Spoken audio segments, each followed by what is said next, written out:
আসলে তোমরা আমাদেরকে অনেকেই শত্রু মনে করো, রাজনীতির কারণে অনেক ভাইরাই শত্রু মনে করে। যে যে দল করে বাবারে, আমরা কাউ শত্রু না। চরমনাই ওয়ালাদের স্থায়ী কোনো শত্রু নাই, স্থায়ী কোনো বন্ধুও নাই। চরমনাই ওয়ালাদের স্থায়ী কোনো শত্রু নাই, স্থায়ী কোনো বন্ধু নাই। আমাদের বন্ধু হব্বু ফিল্লাহ, আমাদের দুশ্মন বুগদু ফিল্লাহ। আমার বাবারা যারা আজকে চরমনাইকে ঘৃণা করো, চরমনাই ওয়ালা তোমাদের সবচেয়ে বড় বন্ধু। চরমনাই ওয়ালা কোনদিন ক্ষমতার পাগল না।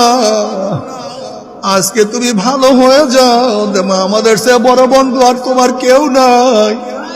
যেই সমস্ত বন্ধুদের সাথে আজকে চলো তারা তোমার দুশ্মন, আজকে তাদের স্বার্থের খেলাপ করো, দেখবা তোমাকে তারা হত্যা করিয়া ফেলাইবে। তুমি কি দেখো নাই এই চিটাঙ্গে আপন ভাই বোন, আপন ভাই বোন নমিনেশনের জন্য রাস্তায় মারামারি শুরু করিয়া দিছে। যেহেতু এক মায়ের পেটের ভাই বোন, কিন্তু স্বার্থের কারণে কেউ কাউকে ভালোবাসে না।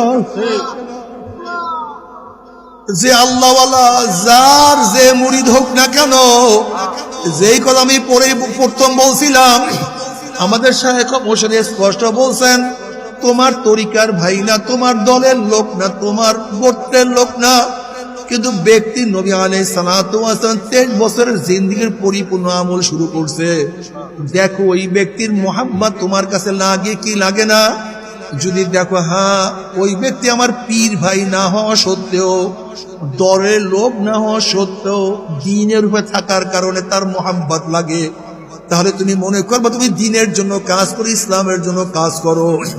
আর ওই ব্যক্তি পরিপূর্ণ দ্বীনের উপরে থাকার পরেও তোমার পীর ভাই না হওয়ার কারণে, তোমার দলের লোক না হওয়ার কারণে যদি দেখো মোহাব্বত আসে না, মোহাব্বত লাগে না, তার নিশ্চিত তুমি দলের জন্য কাজ করো, পীরের জন্য কাজ করো, আমার মাওলার জন্য কিছু করো না। মাসালা খুবই কঠিন। আজকে দেখা যায় অনেক মানুষ, অনেক উলামায়ে কেরাম, একজন চরমনাইয়ের মুজাহিদ হাজারো ভাবে দ্বীনের উপর থাকার পরেও শুধু চরমনাই মুরিদ হওয়ার কারণে ঘৃণা করে, হাসাদ করে। আবার দেখা যায় অনেক চরমনাই মুজাহিদেরা অন্য একজন ভাই পুরা দ্বীনের